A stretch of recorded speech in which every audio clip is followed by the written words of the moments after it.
Aux quatre coins du monde, des gens filment l'inexplicable sur des téléphones cellulaires et sur des caméras de surveillance. Boum! Du Royaume-Uni aux États-Unis, Je l'ai vu pendant un bref instant, puis il a disparu. de plus en plus de phénomènes inexpliqués sont captés sur vidéo. Oh mon Dieu! La chaise a glissé sur le plancher. Oh mon Dieu, Ben, je sors d'ici. Dans cette série, nous recueillerons directement les récits des témoins. Une ombre noire avec des ailes a fondu sur moi. Nous verrons les images les plus terrifiantes, Il se nourrissait de mes peurs. Je ne pouvais pas lutter. Des extraterrestres. les plus remarquables Quelque chose s'est écrasé ici. C'est bizarre. et les plus inexplicables que vous avez filmés. Je crois qu'il était possédé. Oh! Oh! Oh mon Dieu! Tout d'abord, faisons connaissance avec nos experts qui tenteront d'expliquer l'inexplicable. Je suis convaincue que la réalité est plus vaste que le monde matériel qu'on perçoit autour de nous.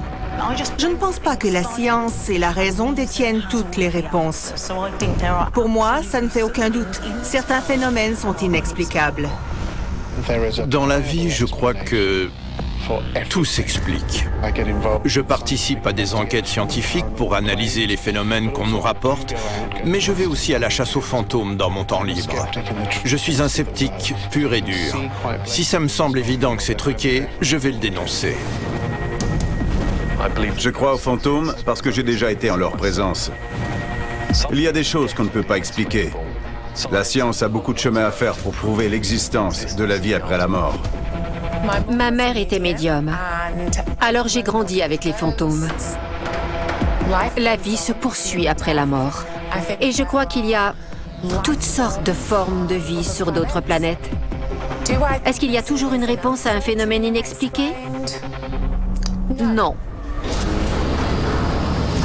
Voici Surnaturel sur caméra.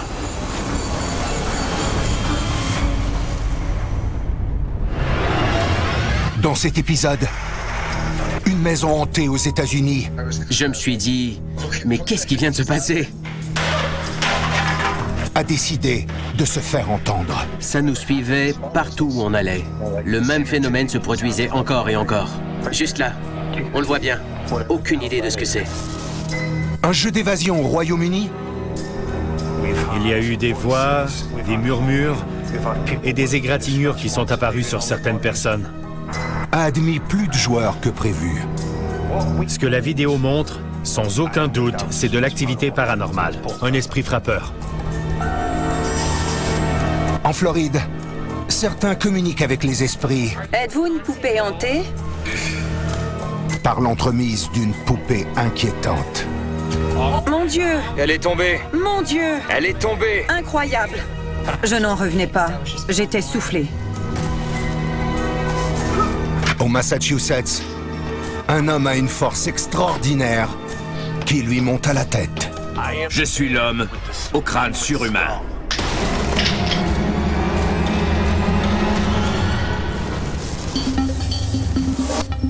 D'abord, au Texas, aux États-Unis, un fantôme semble visiter une mère et son fils. Merde, c'est pas vrai. Est-ce la maison qui est hantée? Ou eux-mêmes? Ça nous suit partout où on va. C'est inexplicable. Je m'appelle Corey Davidson, je viens de Houston, au Texas. Je suis un sceptique, depuis toujours. J'essaie de trouver une explication logique à tout ce qui se passe autour de moi. C'est comme ça que mon cerveau fonctionne. Mais pour la mère de Corey, Carol, c'est plutôt le contraire. Par contre, ma mère croit dur comme fer aux esprits et aux fantômes. Elle est très spirituelle. Elle est en contact avec le monde des esprits. On pourrait dire qu'elle est médium. Elle est entrée en communication avec des gens qu'elle n'avait jamais rencontrés et leur a fourni des faits avérés au sujet de personnes qu'ils avaient perdues sans les connaître. Un jour, ma mère m'a expliqué qu'on a un don dans la famille, depuis des générations. Elle m'a dit que c'était sûrement ça. Je suis devenue infirmière aux soins palliatifs. La mort était très présente à mon travail. Mes patients me parlaient de gens qui n'étaient pas là. Je suis devenue plus ouverte à ce qu'il y avait autour de moi et à la possibilité qu'il y ait effectivement des esprits. Carol parlait souvent de ses rencontres spirituelles. Cependant, Corey demeurait sceptique, jusqu'à ce qu'il commence à vivre lui-même des expériences étranges. J'étais dans la salle à manger. Le luminaire s'est mis à bouger. Et je suis allé chercher ma caméra pour me filmer en train de manger et voir si ça arriverait encore. Dès le moment où j'ai appuyé sur enregistrer, c'est arrivé. Quand la chaise s'est déplacée, j'étais concentré sur ma caméra. J'ai démarré l'enregistrement. J'ai vérifié la lentille et j'ai entendu la chaise. Je ne l'ai pas vue, mais je me souviens qu'elle s'est déplacée. Alors je me suis demandé, est-ce que la chaise a bougé? Qu'est-ce qui se passe? Je ne trouvais pas d'explication. Bien sûr, j'ai pensé aux fantômes. Alors, j'ai demandé tout haut s'il y avait quelqu'un assis là. Ce n'était pas sérieux, je ne m'attendais à rien. J'ai replacé la chaise et tout de suite, elle est revenue vers moi, comme si elle contre-attaquait. Je n'ai pas peur facilement, mais cette fois-là, ça m'a pris par surprise. Sur le coup, je n'avais aucune idée de ce qui venait de se passer. Je suis vite monté à l'étage pour m'éloigner de la salle à manger et prendre le temps de me ressaisir. Ensuite, j'ai enregistré mes pensées sur ce qui venait d'arriver. J'ai vraiment peur en ce moment. Alors, je vais continuer de filmer au cas où quelque chose arrive. Voilà, restez à l'écoute. Les incidents paranormaux ont continué de se produire.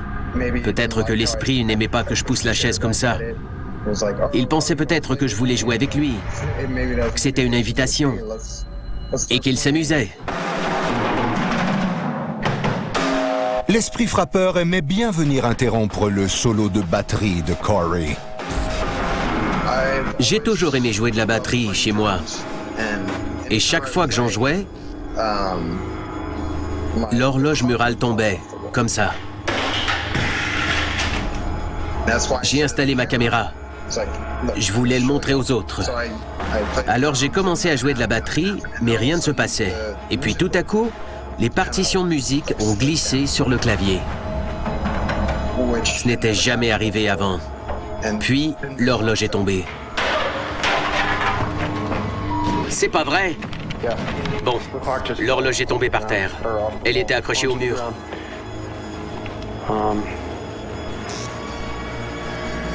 Mon cœur bat vraiment vite. Je ne jouais pas. Je ne faisais rien à ce moment-là. Rien n'explique la chute de l'horloge. Mais elle est quand même tombée. Elle n'a pas glissé le long du mur. Elle a été projetée. Je ne comprends pas. Ça m'a fait peur parce que c'était quand même violent. Être témoin d'une chaise qui se déplace toute seule, c'est le saint graal du monde paranormal et c'est très rare d'en avoir une si bonne captation vidéo. On voit clairement que les objets se déplacent sans l'intervention d'un être humain. C'est vraiment étrange. La maison est vraisemblablement hantée. Elle est peut-être construite sur un ancien cimetière. Un esprit occupe peut-être les lieux depuis qu'ils ont acheté la maison. On dirait bien que Corey vit avec un esprit frappeur plutôt actif. Selon ce que j'ai vu, je ne pense pas qu'il soit malveillant. En réalité, il semble chercher de l'attention. Mais Corey doit réfléchir. Si les événements s'intensifient, qu'est-ce qu'il a l'intention de faire? À venir, Corey est préoccupé par certaines activités qui donnent la chair de poule. Et si l'esprit devient violent ou agressif, ou un vrai esprit frappeur, qu'est-ce qu'on fait? Regardez, là. On aurait dit une personne qui marche très, très, très lentement. On dirait qu'il marche. Qu'est-ce que ça peut être?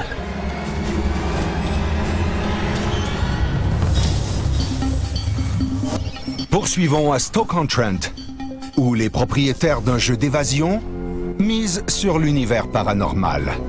On trouvait que c'était une bonne idée d'avoir une planche Ouija. Mais le monde paranormal prend le dessus. Je n'ai aucun doute, c'est de l'activité paranormale.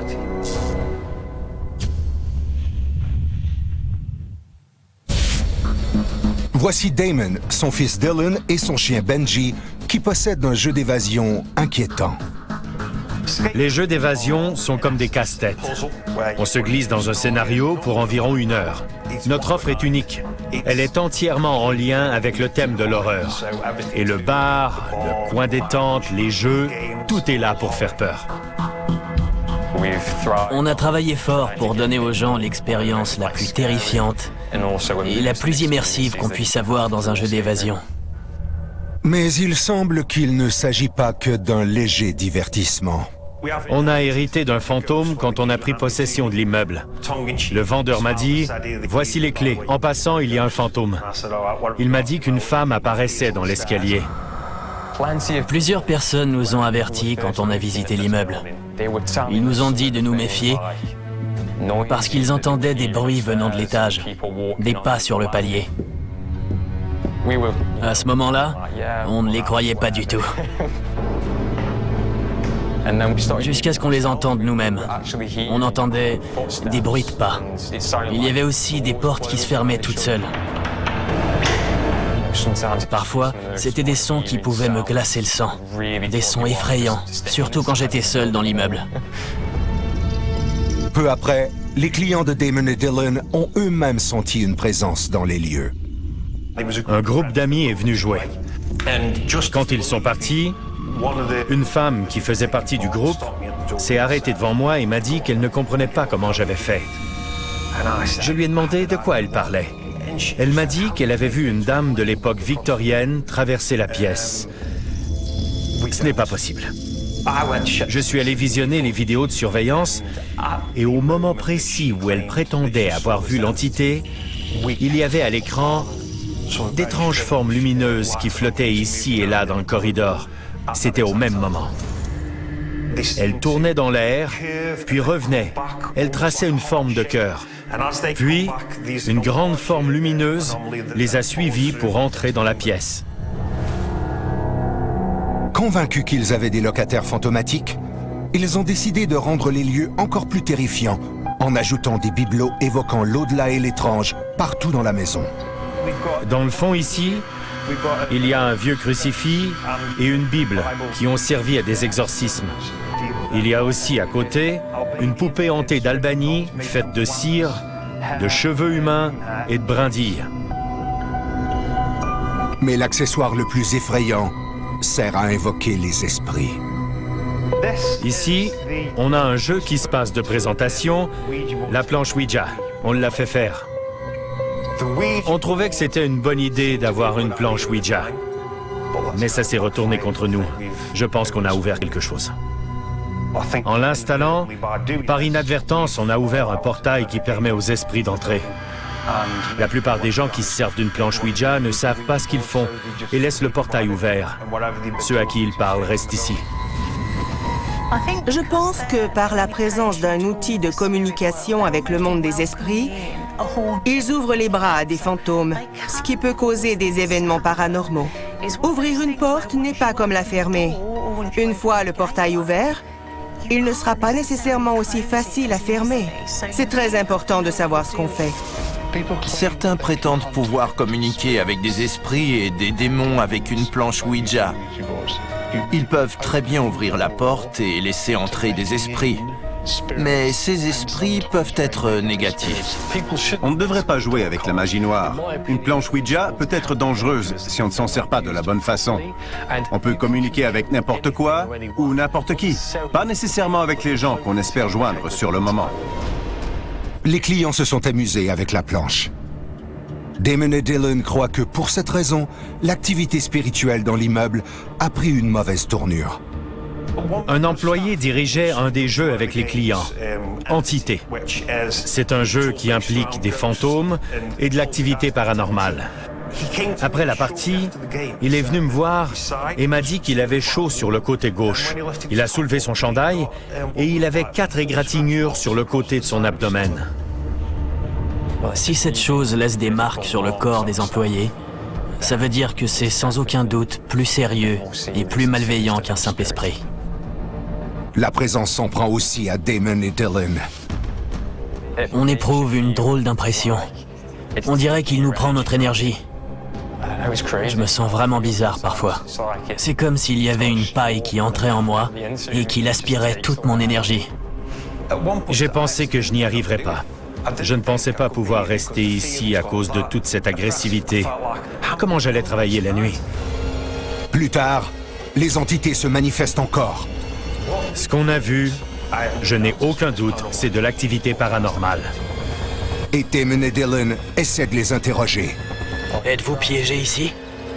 Avez-vous besoin d'aide pour en sortir? Invoquer des esprits peut être un jeu dangereux.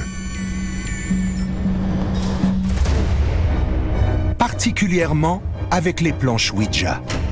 Elles vont souvent terrifier les gens qui osent s'y frotter. Aux États-Unis, vous pouvez bouger? Un homme essaie l'approche main libre. Déplacez-la tout seul. Il essaie de faire en sorte que la goutte se déplace toute seule sur la planche. Allez, déplacez-la tout seul. Il espère qu'une présence va communiquer avec lui en épelant des mots. Vous êtes une mauviette. Comment vous appelez-vous? L'insulte à l'esprit R a fonctionné et a suscité une réponse. O Rob? Espérons que Rob veut être son ami. C'est incroyable. Je n'aurais jamais pensé que ça allait fonctionner. Parfois, invoquer les esprits est inévitable. Surtout s'ils sont piégés à l'intérieur d'une personne. Cette femme à Cuba croit qu'elle est possédée. Pour se débarrasser du visiteur inopportun, elle fait appel au service d'un guérisseur santero, un sorcier. D'abord, il masse l'abdomen de la femme. Puis, il place un œuf dans sa bouche pour faire sortir le mal. Allez, sors! D'une façon spectaculaire. Baissez la tête! Baissez la tête! Baissez la tête! Baissez la tête! Baissez la tête! Oui, comme ça. Le sorcier retire d'abord un scorpion.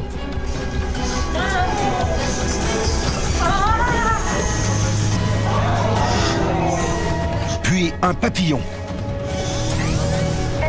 Et finalement... Allez, ça vient. C'est bientôt fini. Courage. Une coquerelle. C'est vraiment incroyable. La femme s'est débarrassée de ses démons. Maintenant, elle peut tranquillement reprendre ses esprits.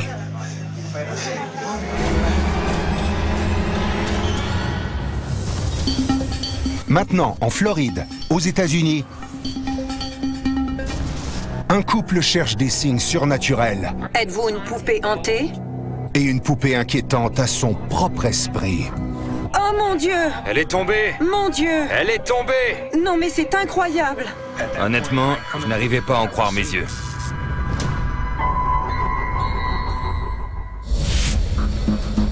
Clayton et Heather sont des enquêteurs paranormaux. Je vais dans des endroits hantés partout au pays. Partout où quelqu'un prétend avoir été témoin d'une activité spirituelle ou paranormale, j'y vais. Qui est là? J'aime beaucoup communiquer avec l'autre monde. Êtes-vous toujours avec nous? Les boîtes à esprits sont géniales. Je trouve ça super parce qu'elles me donnent la preuve que les esprits m'entendent vraiment. Clayton et Heather mènent leurs propres enquêtes paranormales. Mais ils étaient enchantés d'aller prêter main forte dans une affaire troublante. La prison Jasper est dans le comté de Hamilton, en Floride. C'est une prison historique. On peut la visiter librement et y amener ses propres appareils. On peut essayer d'établir un contact et voir si les fantômes acceptent de communiquer. Elle date de la fin du 19e siècle. Plusieurs détenus ont vécu leurs derniers jours dans cette prison. On croit que leurs esprits y sont toujours. Plusieurs de ces détenus étaient négligés. Certains y sont morts. Il y en a qui se sont pendus dans la prison. Il y a beaucoup de rumeurs selon lesquelles les visiteurs sentent parfois quelque chose qui leur touche l'épaule ou quelqu'un qui respire. Tout compte fait, c'est un endroit qui a une très forte activité paranormale et qui justifie une enquête. Le duo commence par le logement du gardien. Quand on entre dans la prison, il y a une pièce à droite qui devait être la chambre à coucher. À gauche, ça devait être le salon. Il y a un escalier. Et si on monte, on arrive sur un palier. On dit que des gens ont été pendus là, parce qu'il y a une bonne hauteur. Et sur le côté, il y a une chambre d'enfant. Clayton et moi, on monte les marches pour aller dans la chambre. Comment on pourrait l'appeler, cette chambre-là? La chambre de l'enfant? La chambre de l'enfant. Eh bien, cette chambre-là se trouve tout près de là où les pendaisons se tenaient, à ce qu'on dit. Dans la chambre de l'enfant se trouve une poupée de chiffon dont la réputation est à glacer le sang. Il y a beaucoup de rumeurs. On dit que bien des choses sont arrivées avec cette poupée-là. Plusieurs personnes ont rapporté l'avoir vue tomber quand elle était dans la chambre. D'autres sont sortis de la chambre, elles se sont retournées et la poupée était au sol. C'est la poupée. Je ne l'aime pas. Moi non plus, elle me fait peur. Je veux utiliser la boîte à esprit et le REM pod. On va la déplacer et la déposer sur le lit. Oui, bonne idée. Je veux qu'elle soit à un endroit où on la voit bien. On voulait concentrer notre enquête sur la poupée de la chambre de l'enfant, parce qu'on voulait en savoir plus. On a sorti la boîte à esprit et le REM pod. Et je crois qu'on avait aussi un K2. On a installé la poupée, on va lui poser des questions et voir ce qui se passe. Allez, c'est une poupée vraiment inquiétante et je suis sûre que la boîte à esprit va nous donner quelque chose. On est resté là environ une demi-heure. On a parlé à la poupée et on a essayé de capter quelque chose. Êtes-vous une poupée hantée? C'est une voix d'enfant. Oui. On aurait dit qu'une enfant essayait de nous parler. Alors on a pensé qu'une enfant était reliée à cette poupée d'une certaine façon. Tu peux me donner ton nom? C'est encore une voix d'enfant. Oui. La boîte à esprit nous faisait entendre beaucoup de mots venant d'une petite fille. C'était des voix d'enfants. On sentait que quelque chose était connecté à la poupée. Il faut utiliser ton énergie pour faire réagir le compteur K2 ou le REM pod. Il faut faire un effort. Tu peux faire ça?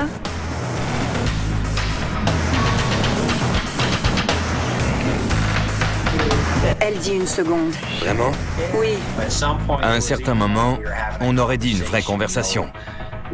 On posait une question, puis non seulement on entendait une voix, mais on avait une réponse directe. Le REM pod réagit beaucoup à l'arrière de la prison. Est-ce que les esprits qui sont là sont innocents? Quelqu'un a dit non. Une autre voix d'enfant, waouh. On sentait que l'esprit nous entendait vraiment.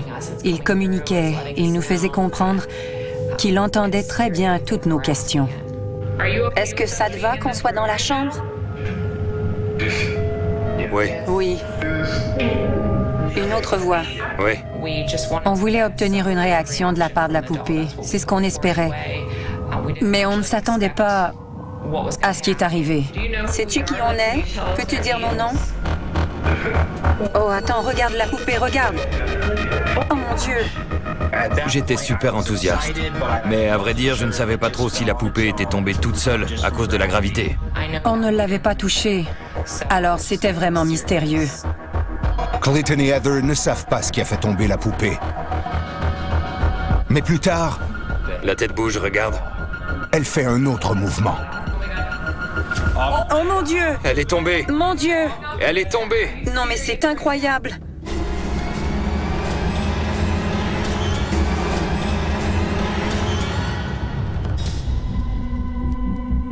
Au Texas, Corey et sa mère Carol ont été témoins d'événements inexplicables chez eux. Chaque fois qu'on voit quelque chose, on se demande... Bon, ok. Est-ce qu'on peut l'expliquer? Qu'est-ce qui se passe? C'est un fantôme? Même après avoir déménagé, les incidents inexplicables se sont poursuivis. Dans toutes les maisons où on a vécu, il y avait de l'activité paranormale. Chaque fois, on laissait tout ça derrière nous. Et peu de temps après, environ un mois ou mettons 4 à 6 semaines, tout au plus, quelque chose se manifestait. On se disait, ils nous ont trouvés. Même quand on déménageait, ça nous suivait partout où on allait. Le même phénomène se produisait encore et encore. Comment pouvait-on se défendre? C'est pas vrai! On est désemparé quand on est aux prises avec un esprit. Et s'il devenait violent ou agressif, qu'est-ce qu'on peut faire? Corey et Carol ont désormais chez eux des caméras avec détecteurs de mouvement.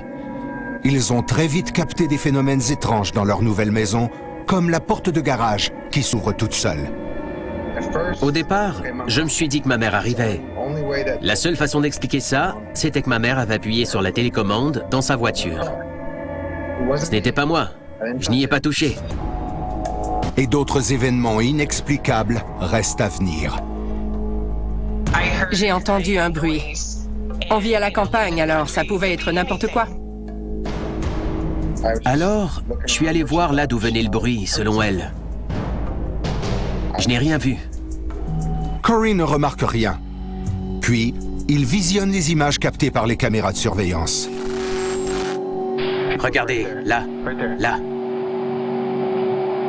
Moi, j'étais ici. On voit le dessus de ma tête, le peu de cheveux qui est là. Et quelque chose marche. Ou quelqu'un. Merde. Là. Et on voit la lumière de ma lampe de poche.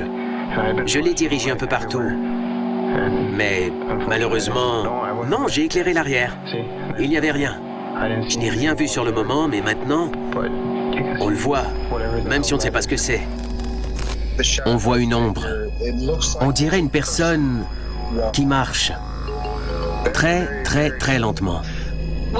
Quand j'ai vu la vidéo de surveillance où on voit l'ombre qui marche à l'arrière, j'ai tout de suite pensé que c'était quelque chose de paranormal. On aurait dit une personne qui marchait, le corps droit, lentement, et elle n'errait pas. Elle avait un but. J'ai eu la frousse parce que je ne pouvais pas la voir. Je ne voyais pas l'ombre, même si j'étais là, sur place. Je n'ai rien vu, mais j'aurais dû voir quelque chose. Corey a déménagé. Mais Carol a capté des lueurs avec sa caméra. Des présences paranormales qui errent toujours dans la maison, selon elle. Je n'arrive pas à savoir qui c'est, ce que c'est et pourquoi c'est là. Tout ce que je sais, c'est que cette présence se manifeste de façon différente à plusieurs occasions. C'est inexplicable.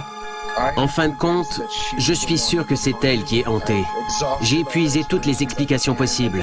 Je continue de chercher une explication à ce qui est arrivé, mais je n'y arrive pas.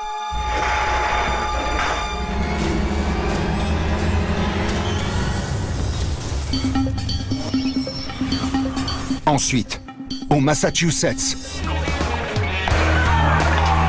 une habileté inexplicable. Je peux enfoncer des clous avec ma tête. Grâce à la tête la plus dure au monde. Je suis l'homme au crâne surhumain. Je m'appelle John Ferraro. Je suis de Boston au Massachusetts. Je suis le crâne d'acier, la tête armée, le remue-ménage le plus terrible en ville. John a l'habileté de pouvoir frapper des objets robustes avec sa tête. Un talent qui lui a valu le nom de tête de marteau. Je me suis rendu compte que j'avais un crâne dur quand je pourchassais mon petit frère. Il a essayé de fuir, j'étais derrière lui. Il a fermé la porte, puis j'ai foncé dedans tête première. J'ai fait éclater les pentures et cassé la porte en deux.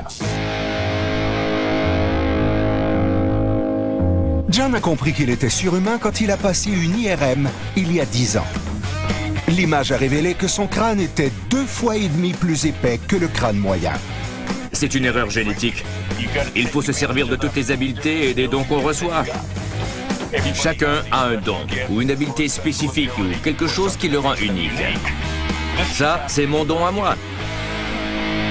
Ici, devant, c'est vraiment très épais, là. C'est de l'os. Ma fille me demande souvent si d'avoir le crâne plus épais que la moyenne des crânes humains fait que j'ai le cerveau 2 ou 3 fois plus petit. Je lui réponds, tu vois ce que je peux faire? John a une feuille de route robuste. Il a brisé des chaînes de fer et enfoncé un gros clou dans un bloc de bois en se servant seulement de sa tête. Enfoncer un gros clou de 3/4 de pouce dans une planche de 2 par 4, c'était difficile. Pourquoi je fais ça? Je suis tête de marteau. C'est extrêmement dangereux. Et je ne recommande à personne de faire ça à la maison. Laissez ça aux professionnels. John ne fait pas que cogner des clous avec sa tête. Il soulève des poids. Son crâne surhumain est tellement fort qu'il peut soulever une charge de 229 kilos. 229 kilos, ça équivaut à 3 fois le poids de mon corps. C'est une pression très forte sur le cou, sur tout le corps aussi. C'est un défi pour ma force, mon endurance physique et ma volonté de réussir. Pour arriver à mes fins, je fais monter ma colère. Je pense au gars qui m'a coupé au feu vert. Peu importe, je pense à quelque chose qui me met en colère. Et comme ça, je m'installe sous la barre et rien ne m'arrête, je soulève la charge. En 20 ans, je n'ai jamais eu mal à la tête. Plusieurs me demandent si j'ai eu des dommages au cerveau. Quand j'ai eu mon IRM, les médecins ont vérifié l'état de mon cerveau. Et ils ont dit qu'il était parfait.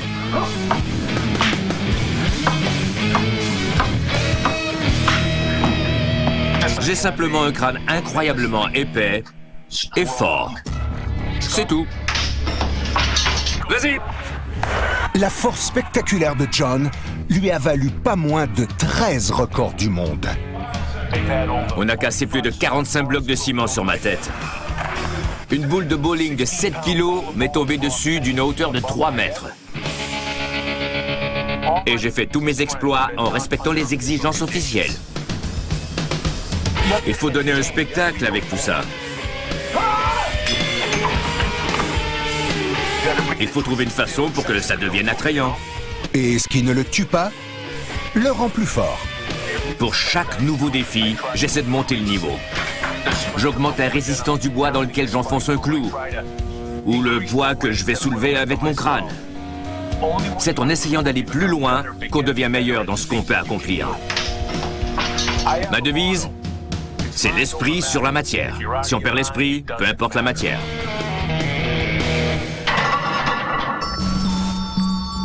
Partout dans le monde, des gens accomplissent des exploits stupéfiants. À Vinh Long, au Vietnam, un homme donne un spectacle qui mérite d'y jeter un coup d'œil. Après avoir rempli 2 seaux d'eau, il accroche des chaînes à ses paupières au grand plaisir du public.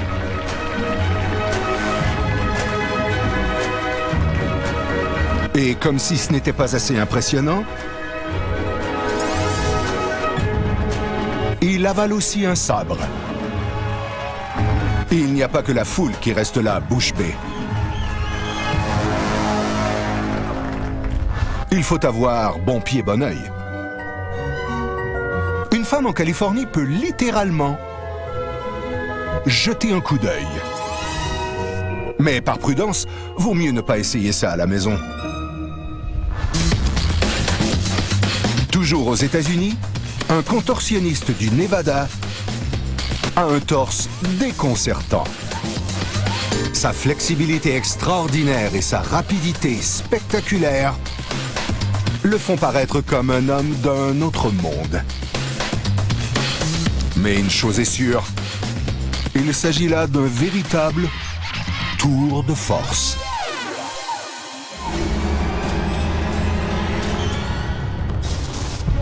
De retour en Floride. Êtes-vous une poupée hantée? Clayton et Heather, des enquêteurs paranormaux, Oh, c'est incroyable. semblent avoir établi un contact avec le monde des esprits. Elle est tombée.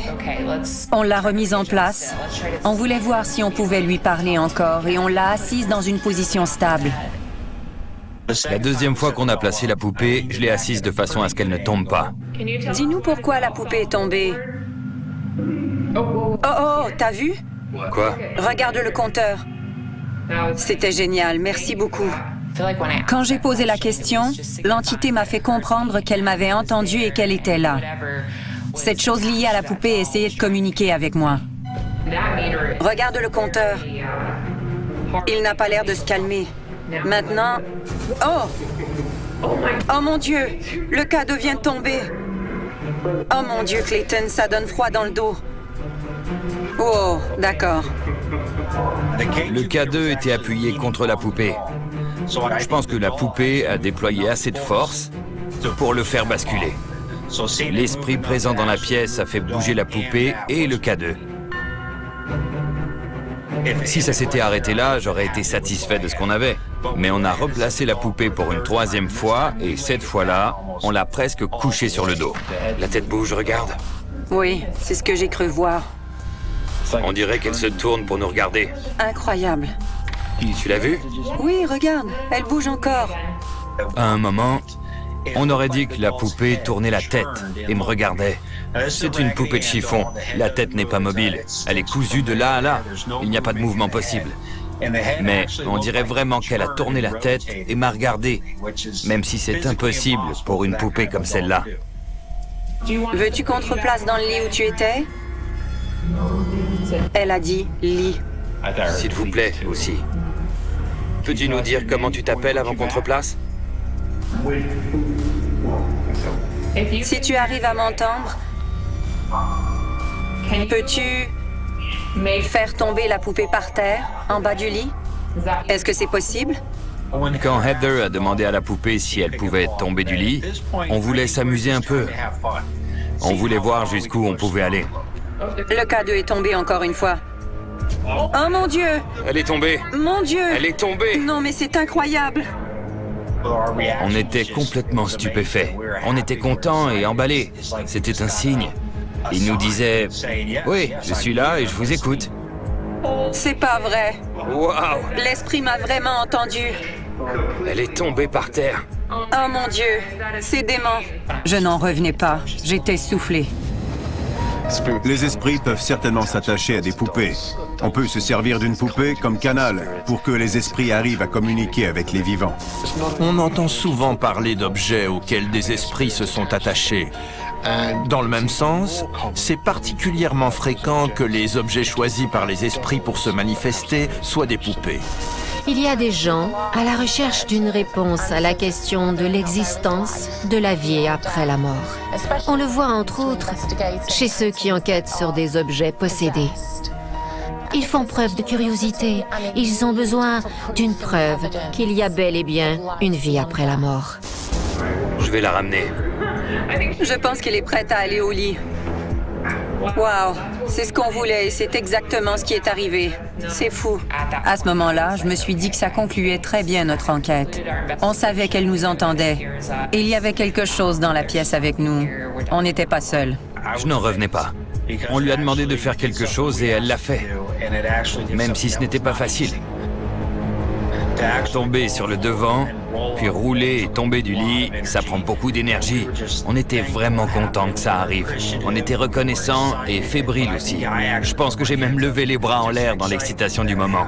C'était une sensation formidable. On trouve parfois des jouets terrifiants dans les endroits paranormaux. Dans le comté de Clark, aux États-Unis, Je viens d'arriver à la maison. Il n'y a personne, mais j'entends quelque chose et ça vient du bureau. une femme a découvert que son train-jouet électrique pourrait avoir une vie propre. J'ai un peu peur. Ce jouet de 20 ans est aussi un réveil matin. Mais elle réalise vite que l'alarme n'est pas réglée. Ça ne s'éteint pas. Voilà un réveil matin qui nous sort du train-train quotidien. Ça fout la frousse. Dans la catégorie des jouets effrayants, rien ne bat cette troublante poupée vampire dans l'État de l'Oklahoma. Avec ses traits réalistes, ses dents acérées et son biberon rempli de sang, cette poupée est déjà terrifiante. Mais ce qui glace le sang plus que tout, chez elle, c'est qu'elle ne nous quitte jamais des yeux.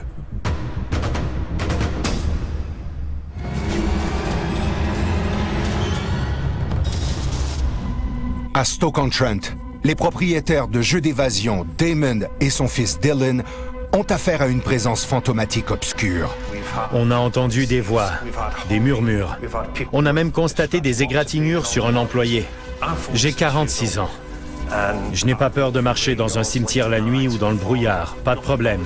Mais cet endroit me dérange. C'est une énergie négative qui m'a enlevé l'envie d'être ici, dans cet immeuble. Surtout seul. Et surtout la nuit.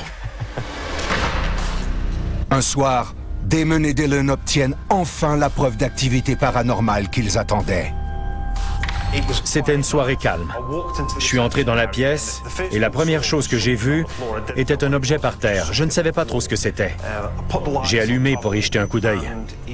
Et c'était le bouchon d'une carafe en verre qui était là depuis 12 mois. Il s'est retourné vers moi. Il m'a demandé pourquoi j'avais laissé le bouchon par terre ou pourquoi il s'était retrouvé là. Je me tenais ici, je crois, et j'ai dit « Attends, qu'est-ce que c'est ?» J'ai pris mon téléphone pour prendre des photos et Dylan m'a rappelé que j'avais des caméras. Par ces images inquiétantes, la vidéo de surveillance montre que le bouchon a sauté et est tombé par terre, tout seul. Ce que la vidéo montre, pas de doute, c'était de l'activité paranormale, un esprit frappeur. Le bouchon de la carafe est très difficile à enlever. C'est là qu'on a su qu'il y avait bel et bien quelque chose dans l'immeuble. C'est une carafe comme celle-ci. J'enlève le bouchon. Comme vous le voyez, il est difficile à enlever. Le bouchon s'est mystérieusement détaché, a roulé sur le sol et s'est arrêté. Curieux de savoir ce qu'est cette présence qui se manifeste depuis un certain temps dans l'immeuble, Damon et Dylan tentent de communiquer avec le monde des esprits par le phénomène de voix électronique. On a remarqué que quelqu'un avait enlevé le bouchon de la carafe. Évidemment, on n'a pas eu les réponses tout de suite, on ne les entendait pas. Mais quand on a fait jouer l'enregistrement, on a entendu clairement une enfant nous dire qu'elle était désolée. Je trouve justement que c'est un geste enfantin. Les enfants font ce genre de choses. Ensuite, la petite fille a ri, elle se trouvait drôle. Et l'énergie négative s'est rendue compte qu'on l'entendait. Alors elle nous a dit de nous taire. Quand on a entendu la réponse sur l'enregistrement, je l'ai senti très vulnérable. J'ai eu l'impression que la présence était consciente qu'on était là. Elle était consciente de ce qu'elle faisait et j'ai senti qu'elle ne se cachait plus. Elle a commencé à agir de façon plus audacieuse et ce n'était pas agréable. Damon et Dylan décident de se rendre au sous-sol où ils ont souvent senti une présence et poursuivent leur conversation. Sur l'enregistrement, Dylan dit à Benji qu'on va revenir vite, puis il ferme la porte. On est descendu au sous-sol. Êtes-vous piégé ici? Avez-vous besoin d'aide pour en sortir? Est-ce que vous vous êtes révélé à des gens dans ce bâtiment en tant qu'ombre? Certains ont vu des ombres ici. Êtes-vous la personne ou les personnes qui se présentent comme ça, sous la forme d'ombre? Tout à coup, on a entendu des bruits de pas dans l'escalier. On était au sous-sol. On pensait que c'était notre chien, Benji. Le bruit qu'on entend, c'est le chien qui monte l'escalier. Ce sont des bruits de pas. J'espère. Tu gages qu'il est couché à la réception? J'ai fait une blague en lançant que ce n'était peut-être pas Benji, qu'il était couché à la réception. Mais quand on est monté, il était justement là, à la réception, couché sur le canapé. Après toi? Merci. Maintenant, on retourne à la réception. On va voir au bar. Il est assis là. Tu plaisantes. Quelqu'un a monté les marches. Il est où? Il est assis sur le canapé. Là. Quand je l'ai vu, ça s'est mis à tourner dans ma tête à toute vitesse. J'essayais d'assimiler tout ce qui venait de se passer en si peu de temps. Tout était arrivé. Il y avait eu la carafe et les voix, et les pas venaient de s'ajouter. Tout ça en moins d'1 heure environ. On était convaincus que c'était le chien. Pour nous, il était monté. Quand on a vu Benji au rez-de-chaussée, il a fallu balayer cette explication de notre esprit. C'était vraiment angoissant en fait. On n'arrivait pas à comprendre ce qui se passait. Devant toutes les preuves enregistrées, Damon et Dylan concluent qu'il y a une présence obscure dans leur salle d'évasion et qu'ils ne peuvent pas y échapper. Je vais devoir m'y faire, à défaut de comprendre. C'est facile de l'accepter, de vivre avec et d'essayer de le démystifier. On a déjà essayé de l'expliquer, mais maintenant, on doit l'accepter comme faisant partie de la maison.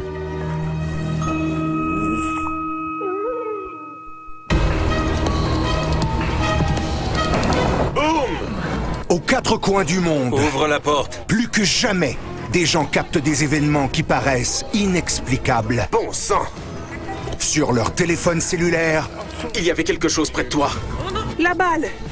Et sur des caméras de surveillance. Oh mon Dieu! Comme ces dispositifs font maintenant partie de notre quotidien. Oh mon Dieu! J'ai vraiment craint pour ma vie. Ce n'est qu'une question de temps. C'est inexplicable. Avant que vous ne réussissiez à capter le surnaturel sur caméra. Oh! Oh! Oh mon Dieu! Oh mon Dieu! Lou! Bon sang, Lou!